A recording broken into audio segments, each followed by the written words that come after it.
Michelle. Great to see Hello. you. Hello. How are you Hi. doing? Good. How are you? Yeah, really good, thank you. Thank you for joining me. You're very welcome. So, we'll kick straight off. I would like to ask you if you can tell me how you first got into marketing and what drew you to marketing as a career. Oh, I mean, it's a great question, and it was completely by accident. So I left school and was on one of those youth training schemes. Do you remember I YTS? do. £19 a week and a bus pass, and it literally taught you everything you needed to know in order to work in an office, which is kind of, I thought, would be a sensible idea. Yeah. And so, yeah, I was working there, and at the end of that course, I was looking around and was speaking to a recruiter, and they said, "Okay, we've got an account exec. It's a temporary position." I said, "Oh, I don't know anything about finance. Not really. I mean, I could Yeah. put a budget together, but I don't think that's me." No, no, no. It's at a marketing agency. I was like, What's that?" Because I had no idea. And they said, "Look, just go for the interview and see." Went, was hired, and started very, very quickly as an events executive. So working for Rover, Land Rover, BMW, yeah, all of these wonderful clients. Fantastic. And I started in the events industry and then moved into sort of motivation. That's brilliant. From That's there, not an unusual story, actually. I no, hear a lot of people fall into marketing, and yeah. I was the same. I fell into it. It was just you could go down the sales route, you could go down the marketing route, and I chose marketing for the creativity, and I've been there ever since. Absolutely. I mean, it was such a wonderful place for, I mean, I was, what, 20 when I started. It was such a wonderful place to learn. I think marketing agencies are fabulous Yeah. to teach people everything they need to know, from key account management to Mm. product ownership to platform, literally everything. And at that point, the internet, it was what, yeah, 99. So Just I was taking I was off. just on the cusp, and so yeah, we launched our first websites. People were really starting to understand, but also kind of got that really. I learned, traditional key account marketing from the really traditional marketers who, were brought up in the 80s and things. So that Mm. whole kind of how to really take care of a client, how to really look after a customer, what it really meant, and how, honoured actually we were to be working for those amazing brands. Mm. So Yeah. that's how I started. Fantastic. And what's your career look like after that? So I did another agency after that, and really just kind of worked across events, product growth, go to market, a lot of content marketing, a lot of campaign management. Found myself being asked to create an entire reward and recognition department. So that's everything from supply chain through to platform Wow. ownership, through to customer success, everything for lots of different clients. And that then sort of jettisoned me into the whole Martech e-commerce side of things, which is where I started at Cambridge University Press, and then kind of had three core roles there, each growing in size, I would Yeah. say, and responsibility level. And at one point I was, division director for marketing there, and was looking after everything globally, and you know, it was a big job, Mm. and so exciting. Learnt so much, and yeah, left there in 22, and then did just under a 2 year stint with a retailer for gift cards as well. So kind of going back to a lot of that space that I'd been in Yeah. when I was in agency. So yeah, Some that's highs, some real big highs, it sounds like. I think all of those, the highs and the immense lows, because in agency life and in everything else, there are always Mm. immense lows. I think all of that really sort of set me up for what I do now, which is that sort of more fractional consultation piece. So Yeah. yeah, it was all amazing. I couldn't do what I did now if I had specialized, for example. I wouldn't be able to bring the value that I do to my clients. Yeah, exactly. And that sort of brings me on to my next point, which is if you were to do it all again, is there anything you would do differently? That's a really great question. I think if I was to do it all again, I would probably have a very interesting, and it's something I wouldn't have known at that point, but I would have had, I think, a very interesting chat with myself about do you want to work for these really big brands? If so, do it when you're younger. Yeah. Because I think when you're younger, you're, less of a salary burden to those companies. It's easier to get in, and it's easier to really get an amazing catalogue of brands under your belt. Yeah. It's much harder to do as you go further on in your career, because they're looking more for, they're looking for people that look more like them at that point. Yeah. And, I think, so for me, I have always kind of looked at SaaS, fintech. That's kind of been my area across B2B and B2C, even though I've moved from agency through to, publishing in many respects. It still had that technical aspect to it, and the digital product aspect to it. But, I might have wanted to stay in automotive. I could have just, done that. So I think if I was to do that again, I would have a very strong chat with myself about what brands do you want? What do you want your career to look like? But when you're living it, you're too busy just thinking, oh, what do I want to do next? What sounds exciting, rather than that long-term view. Yeah, just on that brands piece, do you think it really helps having those brand names on your CV later in life? That's a really interesting question. And I will say that I've been doing quite a lot of stalking from quite a lot of people on LinkedIn at the moment. And the one thing I'm seeing is that the people that were able to kind of supercharge their career and move very quickly from, say, account exec level through to CEO level, they've worked in those bigger brands earlier on. They've done a year here, a year there, and they've moved quite quickly, which I think, from a marketing point of view, is challenging, because where's your long-term growth, proof in many respects. But I think it depends what you want to be. If you always want to be in marketing, fine. But if you want to move into other things, then going for those bigger brands, moving quickly through the roles, seems to be a way of, doing that expeditiously. Yeah, absolutely. I think, a name like Google, something like that on your CV really does actually give you a huge advantage. Because I think it's one thing working for an agency. I think it's another thing actually working in-house for those companies. Yeah, true. So sort of taking it back, if you were to give some advice for somebody just starting out in marketing, what would that look like? I would say probably three things. I would go with get trained. So, really, whether it's you start in, LinkedIn Learning or something similar like that, until you can afford better training, definitely get trained. Don't specialise too early. I think that is something that's attractive to a lot of people, but I think it can be detrimental to your overall career and your learning. Yeah. And take risks. So, if you're not in London or not in a big city and you're thinking, actually, should I do it? Definitely. Go, do it. Have fun. Work all the hours. Get all of the experience when you're that age. Soak it up like a sponge. Yeah. And then take stock and figure out what you want to do a little bit later on. Good advice. Taste everything. Good And really advice. do, because I loved it. I loved my background. I love my background. The fact that I've done everything helps me be a better person today for it. Yeah, all of that lived experience. Yeah, I was listening to a podcast the other day with someone called Cody Sanchez. I don't know if you've heard her. And she talks about that in your 20s, that your 20s are for putting all the hours in and working for quite low salary for the experience. So build up the knowledge and the experience. In many respects it is. And never a truer word was spoken from an agency point of view.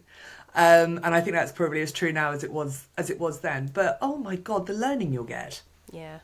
The learning you'll get. And that's what it's all about, because that's what you're going to take with you. Exactly. For sure. Sets you up for the rest of your career, doesn't it? I think so. Yeah. That's brilliant advice. Thank you. So just going into our sort of topic du jour, which is building a team. I know you've had a lot of experience with that. So let's just talk through a few scenarios. So let's say you were building a marketing team from scratch. What would be the key factors that you would consider or recommend considering? So this is a difficult one to answer. And it's because it's so specific to the company. So I think you need to be looking at, what the business strategy is. So what's the plan? How are they selling? Is it, via a sales team? Is it e-commerce? Is it both? Is it in market? So you need to understand all of those things. And all of that including, for example, budget and how quickly you've got to be able to do it in, or how quickly you've got to be able to start producing something, will help you make those decisions. But let's try and put a little bit of meat on that bone, I guess, as an example.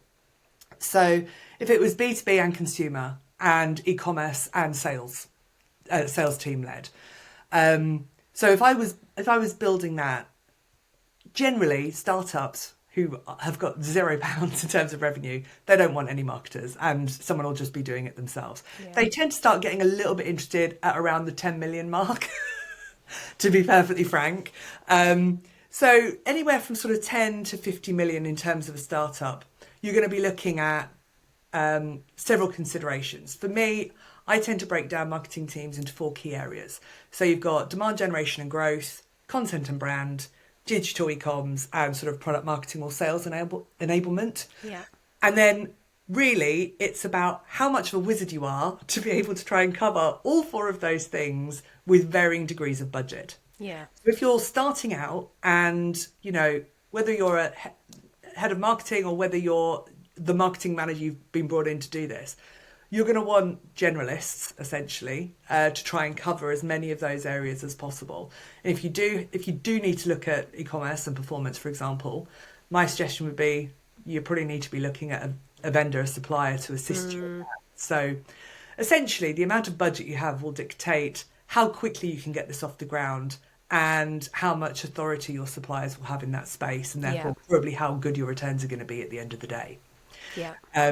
So it is a challenge, but from experience, looking at sort of a 10 to 50 million pound business, for demand generation and growth, I'd be looking at probably one manager to look at the sort of performance paid aspect. So lead generation, campaign management, that's where you want that to be sitting. Yeah. Probably an exec to really be looking at emails, CRM, making sure your data and actually that side of things is squared away. And then you want to be supported by an agency, I would suggest, as well, because that's a big engine part of your business. That's generating revenue. Yeah. In terms of content and brand, obviously, if you've got a head of marketing, great. If you're that head of marketing and you're trying to build this team, then you're going to be taking a lot of the lead on the strategy. You're going to be taking a lot of lead on even potentially writing some of the content, doing a lot of the planning, doing the campaign planning, that sort of thing. But for content and brand, you're going to probably be looking at a manager. And again, I would say a generalist. Someone who can spread themselves across different areas to cover holidays or anything else, because people still need to take breaks, they get sick. All the jobs still need to be covered, right? I would also say under that heading, you'd want a designer or some element of creative within that. Yeah. And then again, you can be supported by freelancers within the space. So if budget allows, I would say a creative. If not, go with a supplier or creative studio. Yeah. On digital e-coms, again, that's kind of quite important because it's the part of the engine of the business. So I would say at least a manager, if not a technical lead on the e-commerce side who kind of knows their stuff and really can optimize the heck out of that site, because they're going to be working hand in hand with any agency as well. So really important to get someone who's got a good understanding of the digital e-com side. Yeah. And then it's nice to have at this level, but if you can afford it, I would go on the product marketing and sales enablement side, an exec. So that's someone who's really honing those ICPs with the head of marketing, looking at sales messaging, enablement tools, sales kits, product launches, supporting that sort of thing. Yeah. That would be the ideal. And again, a lot of companies wouldn't be able to afford that, but that's why you have the generalist. You pare it back when you can. Yeah. And you dial it up when you can. And I can move into a bigger example if you'd like me to. Yeah, I would. I'd love to hear the bigger example. Yeah. So again, I think with these 4 core pillars, you just add more meat to that bone, as it were. So on the demand gen, you'd put in a head of demand generation and growth. So someone who's really strategizing specifically for that area. Okay. And then you can potentially dial up some of the agency support or dial it down depending on the skilled and capabilities you've Yeah, got in what that you're space. bringing in. Yeah, absolutely. And that goes across all of these areas. You Mm. dial up and dial down depending on the skills and capabilities of the people that you're hiring.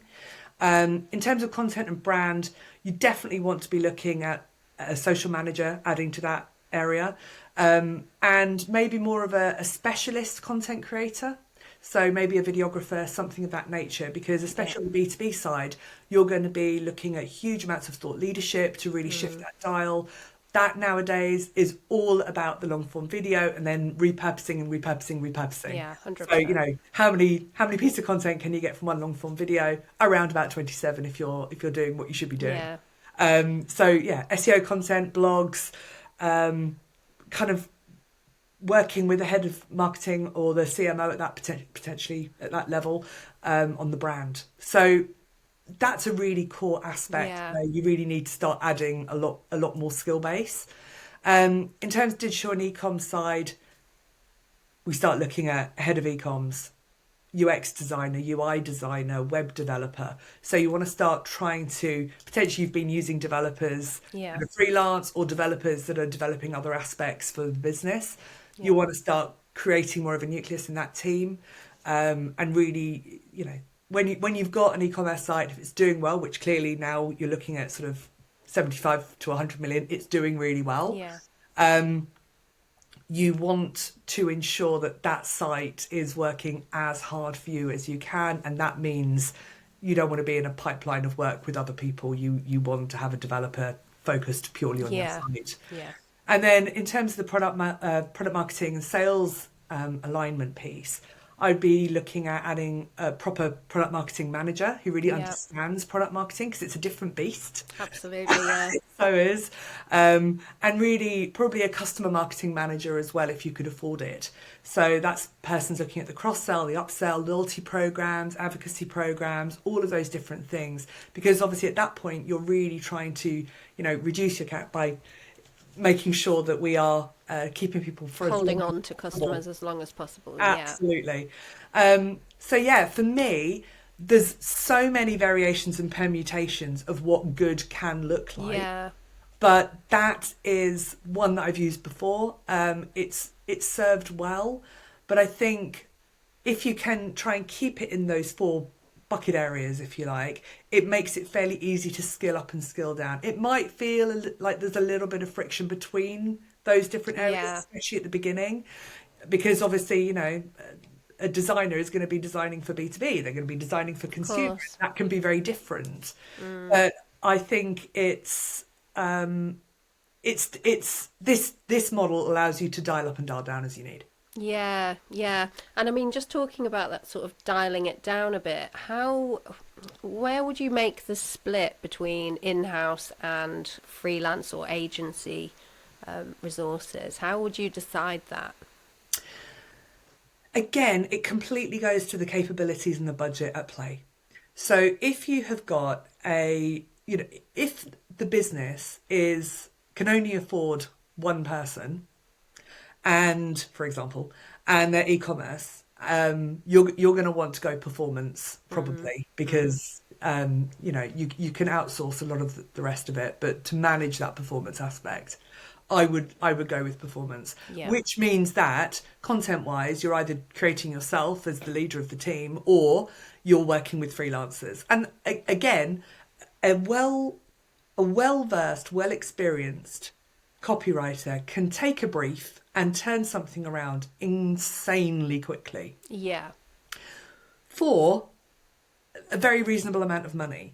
Yeah. Whereas you might be thinking, oh, actually, but we could just get an exec to do the same thing. The quality is not going to be the same. If you've got I know several brilliant copywriters who, will be able to take a B2B brochure, old school, and, turn it into a thing of beauty in terms of the copy very quickly, which would take an exec weeks and weeks of her time, Yeah. or his time and my time to do it. So it's about, I guess, putting your money where you need it to be working the hardest, Yeah. and then backfilling where you can. Yeah. Yeah. Good advice, I think. Um, And I mean, everyone's different. Every business is different, as you said. Mm. Where in my experience, in B2B, we've had a generalist plus a product marketer as the first two hires, which I think has worked well. And I think, with B2B, it depends how hungry and kind of how many requests the sales team put forward, but you Yeah. do need somebody to kind of fulfill those requests. Mm. Whereas, like you say, other businesses might be more about performance marketing. Absolutely. And so when you're looking at those four areas, that product marketing and sales alignment, I said it's a nice to have. Um, if your business is very much being driven by the B2B side, then you dial that up, Of right? course. And of course you'd have to.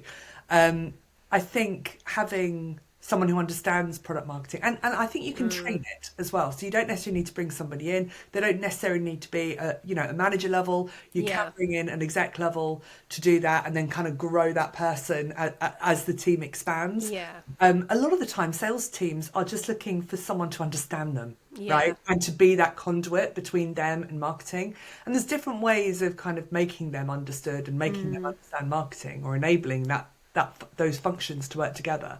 But sometimes just having, an exec in that role can work really well, because they're not fully marketing, they're not fully Yeah. sales, they're in that hybrid in between, and they can really help to, hone in on that sales messaging and really what sales are needing from those sales kits.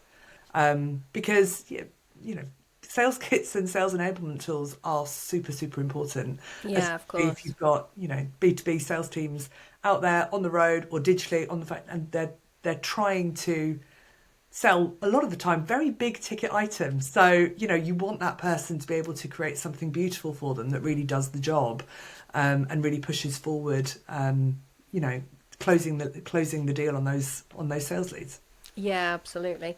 I read something interesting actually the other day about the ideal size of a team, of a marketing team, and apparently McKinsey have done some studies on Of this, course they have. of course. And they found that the ideal sized marketing team was between 7 and 9 people, and beyond that, it began to become a little bit inefficient. What do you think about that? Because that actually does map quite closely to your kind of ideal team structure. If you've got the four areas with two Yeah. people in each. It does. I mean, I would say that it depends, because everything depends. It did they give any caveats in terms of the size of the business? No, I read the headline only. I'm Right. a top line, didn't read. I would say for the vast majority of businesses, around about 10, 9, 10 will do the trick. Especially now with the advancements that we're making and the way people are viewing content. However, I would also question, further down in that article, whether or not what was talked about in terms of agencies and support. Because, is that, if that's a single country marketing team, great. But if they're servicing multiple different countries, locations, languages, that becomes a wholly separate model. So I would say, beware headlines. Always look for the context. But I think it's really easy to over bloat a team. Yeah, It's easier to under resource a marketing team, though, yeah, yeah, especially in the beginning, and have everyone. I've been there, I've done it, I've seen it happen. Sometimes I've had my hands tied and I've needed to make it happen. It marketing is choosing. of course, yeah. As you well know, it is absolutely about choosing, and it just means the size of the team will dictate what we can choose and what we can't choose, I think. Yeah, yeah, agreed. And I mean, it goes back to budgeting, doesn't it? What you've Always. got the budget for. Especially now with the changes to the main budget. People are going to be, I think businesses are going to be looking more externally for support. They're going to be looking at what those marketing agencies and service providers can do for them. They're going to be looking more fractionally, Yeah, for the more senior people. So I think that's going to shift things a little bit until that reaches equilibrium again. Yeah, it's certainly a model I'm familiar with. That's how I've always worked, is with a network of kind of trusted specialist Really suppliers in interesting. each area. Yeah, and that's always worked really well for me and small teams. Mm, Um, so I guess moving on to kind of performance metrics, mm. and just talking about kind of aligning the roles with the broader goals, Yeah. and kind of managing the metrics and working out what's working. How would you go about that? So I think, I mean, it's about three questions in that question. There is. So I think in terms of trying to create alignment, obviously the marketing strategy is the driver of the business strategy. It's the engine of the business strategy, right? So there has to be alignment there. That only comes from working very, very closely with the C-suite, or ideally being on Yeah. in the boardroom at the table and having those decisions being made. So the lead marketer needs to understand where the business is, the direction it's going in, the challenges it's facing, how priorities are shifting. That's really important. Absolutely. Now, if we've got all of those things, the next thing is that lead marketer needs to be really honest with their team about the job to be done and why we're here. Now, a lot of the time, marketers will shy away, well, in days past, will shy away from saying, we are a revenue generating department.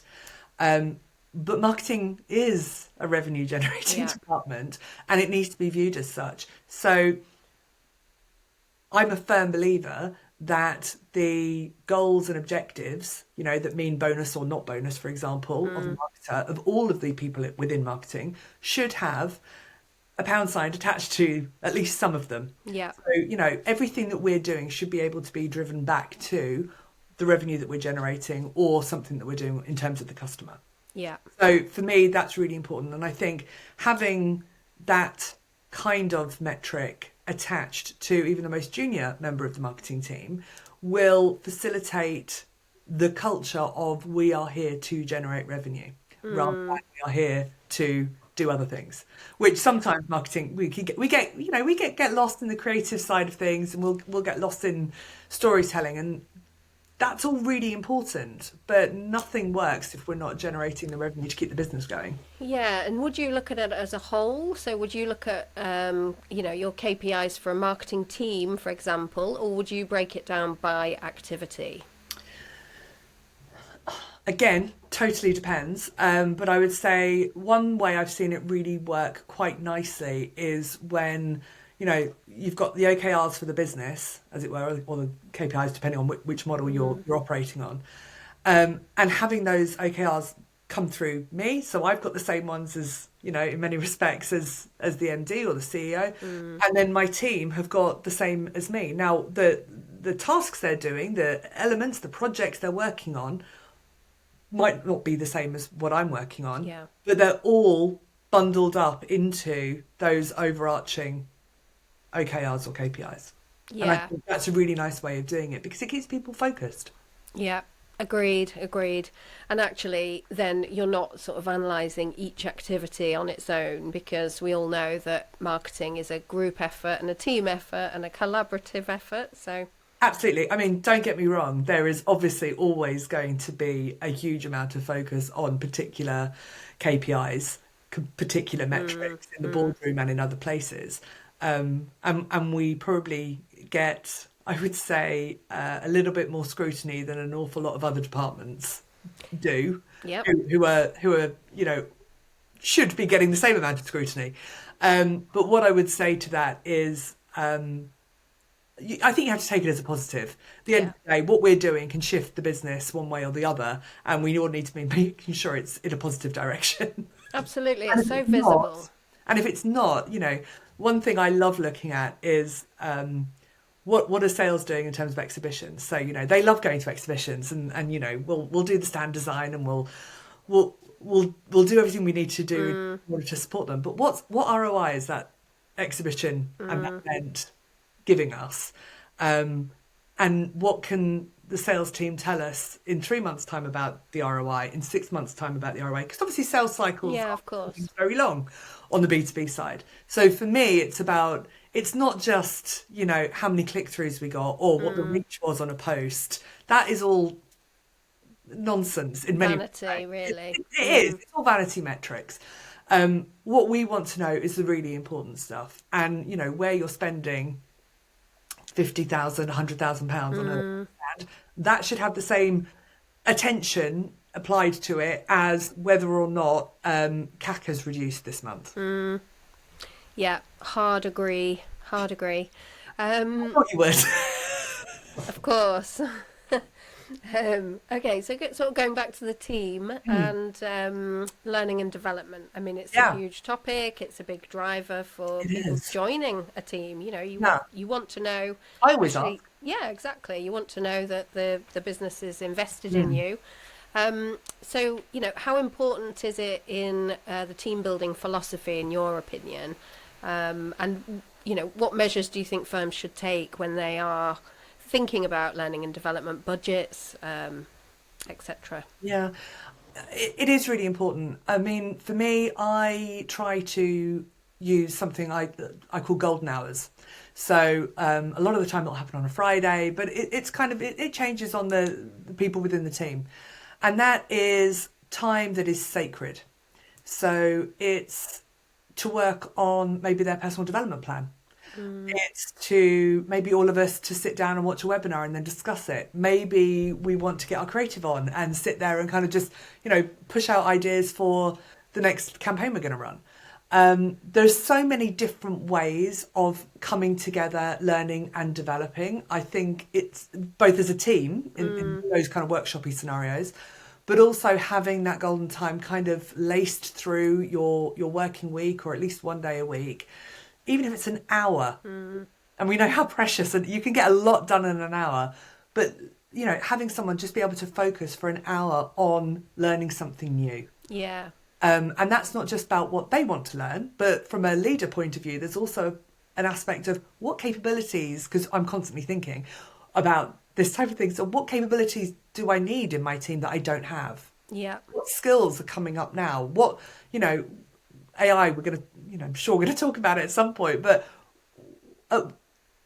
I need my team to know more about that. So what learnings can they do? What courses can they do? Can we get someone in to talk about it? What of the tech stack we've already got, what are they using Yeah. in terms of those things? And how can I make it so that it's not such an uphill climb to understand these new aspects, but actually it's more of a proactive approach. For me, Yeah. that's the ideal. And yeah, I always put an L&D budget as part of my mainline budget each year, always. Yeah. And I will fight tooth and nail for that because it's so important. Yeah, agreed. Would it be a red flag? I'm going a bit off piste here, but would Go it be for a it. red flag to you if a team member wasn't interested in learning and development? Yes, massive. Yeah. I mean, for me, the question would be why, particularly in marketing, Yeah. because, is it actually the right discipline for you? Yeah, that would be a massive red flag to me. Because either they're just, they say you either earn or learn in a role, right? So is it just that they're there to clock in and clock out? If so, especially in the type of teams we're seeing at the moment that are so lean, can you afford to have a seat taken up by somebody who doesn't want to be understanding the Yeah. next thing that's coming down the line? Or actually, is it not as big as that? Actually, is it a really personal thing? They've got a lot going on right now, and they just haven't got capacity to do it, or they feel that they haven't got enough capacity in their works time to do that, Yeah. even with things like golden hour processes in place. So it's a bigger conversation, but yeah, for me the red flag would be dinging, but the second aspect is okay, why? Yeah. Don't jump to conclusions, I Absolutely guess. not. So why is it not palatable to this person right now? Yeah, and I don't know about you, but throughout my career, I have had periods where my natural curiosity has waned a little bit Oh yeah. and then come back in spades. So I guess it's kind of, it's peaks and troughs for.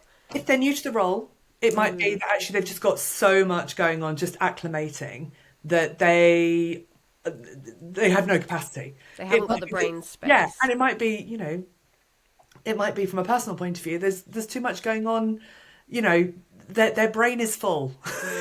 And I get that, and that's fine. But it's a bigger conversation because Yeah. okay, that might be okay for this quarter. Sure thing. Let's give it a rest. Let's try something Yeah. else. And maybe actually that's a great opportunity to start doing more team-led things. Yeah. So that person can sort of, you know, take part in what's going on in the team. So it might be, let's watch this webinar from e-consultancy or something else. And okay, let's discuss it. What did we think? Because that's learning. It doesn't need Yeah, to of be, you course. know, someone sitting there just doing it on their own.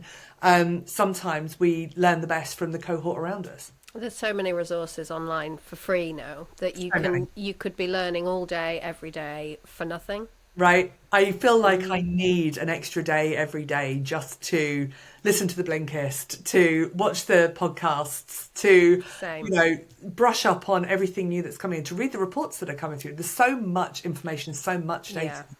that I feel like I need a sieve by which to allow it to enter my life. Yeah, and we will talk about this in a minute, but I think AI is definitely here to help with that, isn't it? Mm, Disseminating information and just processing info really quickly. yeah. But we'll talk about that in a second. So I just want to ask you kind of if have you had any real sort of major challenges in your career? And if you have, how have you overcome those? Um, I don't think. I try and look at everything as a learning experience. So, have I made mistakes? Yes, of course we have. I don't regret anything that I've done or any role that I've held. I think there are times when, you know, potentially I haven't been as good a listener as I could have been because of maybe things that were going on personally, or I haven't been able to put myself in my team's position as much as I could because of the pressure of board or whatever else. Yeah. But again, they're all learning experiences Yeah, of course. to be able to try and do things better. I think that for me, the biggest challenge, and it might be similar for you, Fiona, actually, the biggest challenge was moving from operational manager to leader.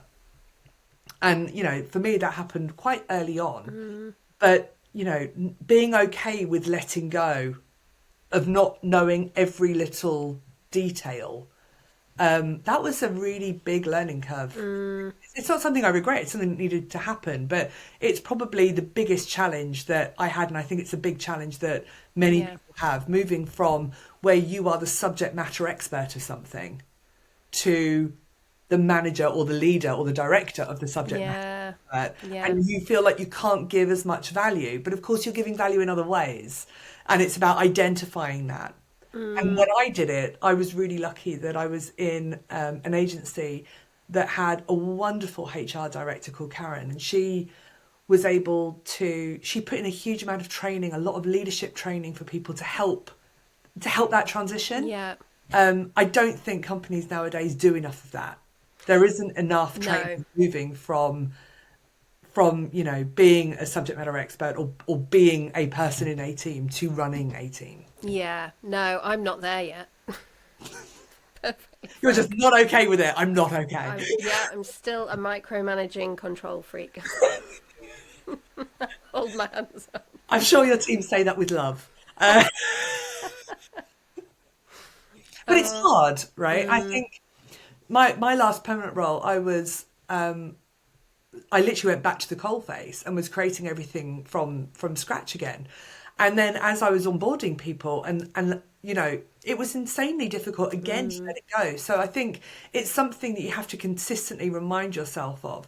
But again, that only works if you know, if your team are delivering what they say they'll deliver when they say yeah, of they'll deliver course. it. Yeah. Because otherwise that brings like the hyperdrive of, okay, no, I need to step in again. Yeah.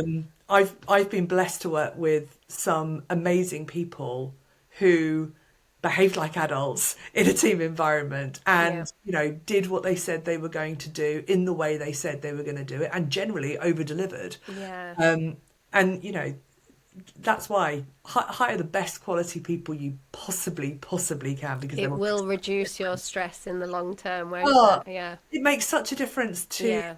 not just to me as a person, but to Yeah. the team. It gives the more junior staff members somebody to look up to, Yeah. So yeah, higher quality wherever you possibly can.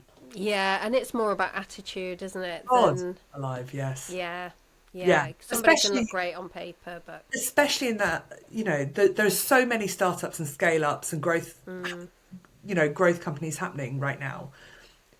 That I'm sure this is a question, but there is there has to be such a focus on that can-do attitude, yeah. because otherwise, it makes everything so much harder. You don't want to be Mm, fighting against people. You literally want folks that can roll with the punches, pull their sleeves up, and get on with it. absolutely. A And lot of the time, that comes with experience. it does, but it also, I think it goes back to that curious approach as well. So I think the two things, the desire to learn and the natural curiosity actually is a big part of the attitude and the overall sort of Absolutely. can-do attitude. I So agree. I would look for that over anything actually. I would say so. I think in a startup environment, you have to look for skills as well, Mm, because there's not the time to teach it. I think that's the thing. true. There isn't this, so you're kind of looking for a blend of both of Mm, those aspects in a more startup. But if it's a more established environment, and you have the time to truly mm, get in with somebody, and understand what makes them tick, and yeah, then you have, I guess, the luxury of being able to hire for the attitude or the behaviour. yeah. Yeah. Have you ever, again, off piste, have you ever taken on apprentices? Yes. How did that pan out? So really well, actually. I have quite an understanding of apprenticeships. I did one. I didn't quite finish it. I literally left the press just before I was finishing it. So I understand it. The press, Cambridge University Press, where I used to work, they were part of the government scheme, so they had a lot of apprentices through.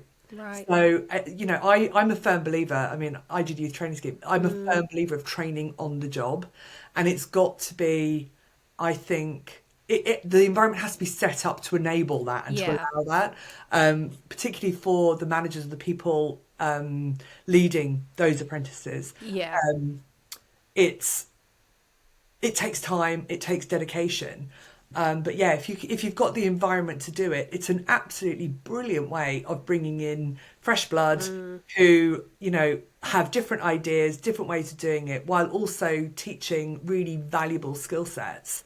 And I think it works in many respects better than a graduate training program sometimes for some companies. right. What, just because of the individuals you're bringing in, or just the fact that it's so you can develop them so I closely? think so. Yeah, Mm, I think it's the latter. That I think grad schemes have a place for sure, yeah. but those apprenticeships, it's a real they have to really prove they've learned, Yeah. and it's a transformative experience. I'm a chair for an international charity, and the CEO I've actually been sponsoring during her apprenticeship. She's been doing I think it's a level Right. 7 in leadership, and change. And she and I've had great conversations, but she's at the point where she's doing her assessment now. So it's one of those things where it's not just for people learning. You can do your Mm, MBA through an apprenticeship now. You can do all sorts yeah. of things, Yeah. at a master's and doctorate level, I believe. So it's something that I think is really it's kind of opened up that training and educational piece to a lot of people, Yeah. which is great. Yeah. Always Brilliant. learn, Always learning. always learning. Talking of learning, how are you feeling about the whole kind of AI marketing revolution? I mean, it's AI across every Mm. sector, across every business, across Yeah, every role, but particularly in marketing, I find. yeah. Um, how are you sort of adjusting to that? Are you embracing AI? I love it. I absolutely love it. Everything from processes to plans to coming up with clickbait headlines which perform better than anything a human could generate, Yeah. frankly, to content repurposing, again, something I talked about earlier, to helping you write briefs for something you've never done before. Yeah.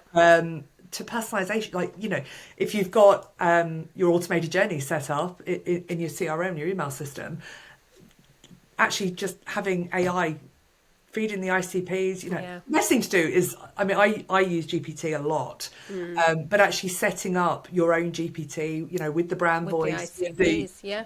with the absolute full understanding of what that company is, and then everything it's giving you is, frankly, gold to Absolutely, work yeah. with. I will always say, it's an aid. It's not there to take someone's job. Yeah. It's there to help you. It's kind of like a starter for 10 or 20 in many respects, is how Yeah. I tend to look at it. So it's there to assist, and it's there to free up my team's time so that they can do more creative things. Yeah. And I think that's where it's going to head, to be perfectly frank. Yeah. So, in the future, it's, marketing will be this, I believe, this hub of creativity. We're going to be the conductors Yeah. of all these automations and these, artificial systems, which will free up the time for us to be the voice of the customer, to spend more time with our actual customers. Yeah. And I think that's the thing. It's going to give us more time, more capacity.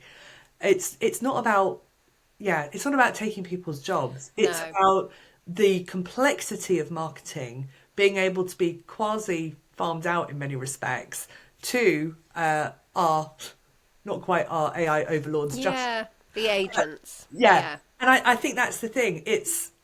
I see marketing moving into more of a conductor piece, Yeah. where we're going to be able to focus on the things that are innately human, the storytelling, the Yeah. brand building, actually, other human interaction, and less time doing things that actually AI is probably going to be able to do for us. Yeah. In some respects better, but I still believe you have to take what you're given and then amend it, Yeah. change it, iterate it. For me, the gold is when you're about 9, 12 prompts in. Yeah. It's not taking the first thing that it spouts out. No, of It's course. refining, refining, refining. So Yeah. I always consider myself as a CMO or a marketing director to be the conductor of an orchestra. Yeah. I just think this is going to be one more instrument in that orchestra for us to use. Yeah. Or one section. Exactly. Yeah. It'll be an entire woodwind section of its own. Yeah. Yeah. But No, I it agree. is, and it comes in so many different ways, right? There's so many flavors of it that we haven't even experienced yet. Yeah. For Yeah. me, if they could do something with project management, if it could do, if it could take away the real things that take a huge amount of time, Yeah. but don't add a huge amount of value, I welcome it with open arms. Yeah, agreed. And you do have to keep it alive, don't you? I mean, I agree with you about the custom GPTs. If you're feeding those in the first place to create the GPT, you need to keep it alive with fresh information as it becomes available. You can't just create them once and forget about them. Yeah. But there's so many tools out there. Have you got any kind of tools, not necessarily AI, but maybe AI, but just tech stack tools that you really feel are like best in breed, you couldn't live without them, that you would recommend them wholeheartedly if you were starting from scratch? Yeah, I think for me, if you have a website, particularly performance centric site, Clarity is brilliant, free, so good. So clever. You don't want to be without that in your stack.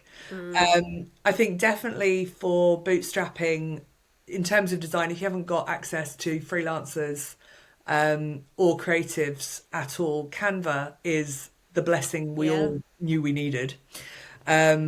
Projects, you know what? I have 3 things that I use for projects, because depending on the company and the size, depending on the locations of the people involved, will depend on what I use. But I like a real mix of Trello, Basecamp, and Monday, to be Okay. perfectly frank. Yep. I think they each have their own. I know people use Trello for a lot of different things. It has a lot about it. But if you've got someone who can't work in that card formation I aspect, know, I struggled with it. yeah, it can be challenging. So for me, if something like the Cambridge University Press, which is global matrix organisation, thousands upon thousands of people, something like Basecamp on Monday is going to be much better for that. Whereas Trello, the free version for a bootstrapper, is great. Yeah. And yeah, I mean, everyone seems to enjoy HubSpot. Included? Um, I've spent more time in Salesforce and Marketing Cloud than Right, HubSpot, okay. but I'm using HubSpot at the moment personally. Yeah, I can completely understand why people love it.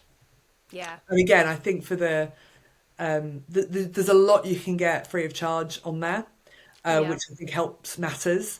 Yeah. But yeah, I think for that certainly. And Riverside, actually, what we're using today, It's I think fantastic, is isn't it? really Yeah. good. And I've only started scratching the surface of what it can do, but in terms of video production, which particularly for for thought leadership for B2B, really important. Yeah. So this is, I think, definitely something for the arsenal. Yeah, it's got these fab magic clips as well, so you can just auto create. I mean, it uses AI, auto create magic clips at the end. So, Yep. you know, choose the length and it'll auto Yeah. select, which is really helpful. And the transcript as well, just immediate transcript. I know that's sort of a fairly sort of standard thing across most platforms now, but just having that instantly available Great. is super helpful. Yeah. Yeah. Yeah. And that's the thing. It's taking time. You don't have to sit there and go and clip it. Yeah. Yeah, exactly. Yeah, exactly. Exactly. And I mean, I will fully take the recordings out into I'm actually using Descript to do Yeah. some further editing, but just getting those magic clips to post immediately is Yeah. fantastic. Absolutely. Yeah. So, I mean, you've sort of touched on the future of marketing and the role of us as a conductor, if you like, but where do you see marketing going? Have you got any sort of big visions? For me, I think we will get closer to the heart of the business because I don't think we cannot. But I think it's that hub of customer and creativity. That is, I think, with the shackles off, with more time, we will be able to really embody that customer in a way that we want to and we do via research. But I think, I'm a big believer in sending people out to see customers. It's important, but no one has time for it anymore Yeah. because we're so strapped. So I think the future is getting back to those roots for Yeah. me. And I also think that, that there's marketing has, rightly or wrongly, I feel been dumbed down quite a lot. People who only do social media marketing, for example, say they're a marketer. Sure, you have one element. There's an entire plethora of other things. It's a very broad church. Yeah. And I think for me, it's about getting back to the basics of that. It's about, one thing I try to do with my clients, it's going back to those 4 Ps at least, because there's generally 7 of them, but going back to those 4 Ps at least and really understanding what that means to the business and, making sure there's alignment throughout all of that and Yeah. making sure that marketing are the engine of what the business is trying to achieve. I believe we should be taking back product, for example. Yeah. At the moment, it's kind of sitting out there all alone. A lot of marketers don't get involved in pricing Yeah. at all. They don't. It's done somewhere else. A lot of them won't get involved in product either. All these things, I believe, will be brought back because people like me, people like you, believe it's important, and we're the ones that are going to be in the seats making it happen. I think it's crucial that it does. It shouldn't be distilled down to its base form. It is a highly, highly complex discipline and a very, very broad church, and it takes absolute warriors to do it properly and to have any longevity. Elbowing our way in. Yeah, full on armor. And it should be celebrated for what it is, rather than being consistently the first thing that gets the chop.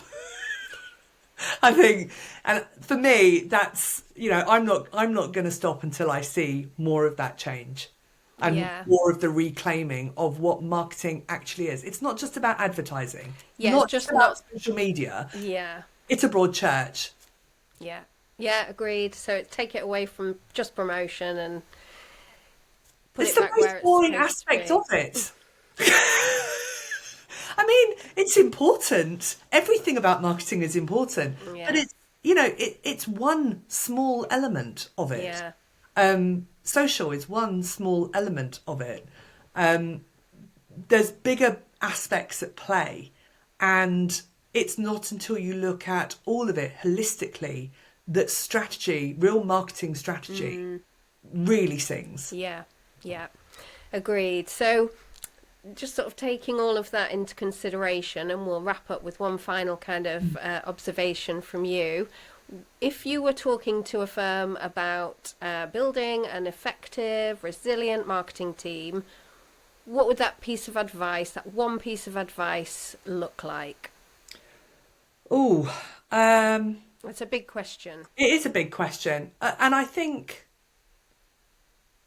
I'll distill it down into one word: balance. And I will I'll explore it a little bit more for you.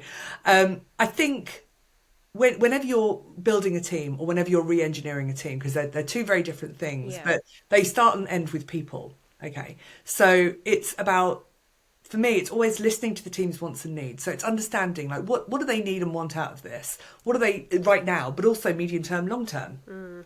And then it's about putting those development plans in place for them. Okay.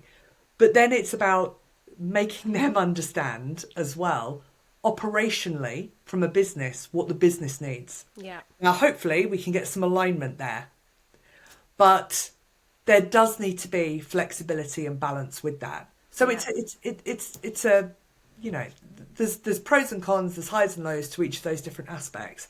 But I firmly believe in being open about the challenges. So, yeah, I might present a plan to a team that says, okay, this is where we've come from. This is where we're moving to right now. But actually, as we hit another 10 million in revenue or another 50 million revenue, Yeah. this is what the team could look like. So it's about selling that dream Yeah. with reality. So, but obviously, guys, if things don't happen the way that they should, or, we might buy somebody and something, there might be a merger, something Yeah. else will happen. So it's about consistently being open about where the business is, about what the challenges are, and about what that means to that person. Because most people are in it for what's, it's about them. Yeah, of course. And you have to speak to that. So, it's about, if you've got an exec and they're going through all the training you ask them to go through, because they have an understanding that in a year's time, in 2 years' time, there might be a manager's role opening up in the team. Or in 6 months' time, there's going to be a manager's role. That might be in the headcount plan. And they're wanting to work for it. It's about being honest enough that if they're there, great, they can apply for it and do that. Or maybe it's an automatic promotion. But they're not there. It's also being really honest. So it's about making sure you've got the right people in the right seats at the right team. And that all comes down to the whole idea of balance. It's about understanding what the people needs, but also what the company needs, and trying to balance that. And whenever I'm reorging, that's the tension and the line that I'm walking a lot of the time. Yeah. Yeah. Great advice. Thank you very much. Well, I'm sure any business is in safe hands with you. Thank you, Michelle. That's been You're entirely fantastic. welcome. All right. Thank you so much for having me. It's Talk been to a you real soon. pleasure. Thanks, Thanks, Fiona. Michelle. Bye. Bye bye.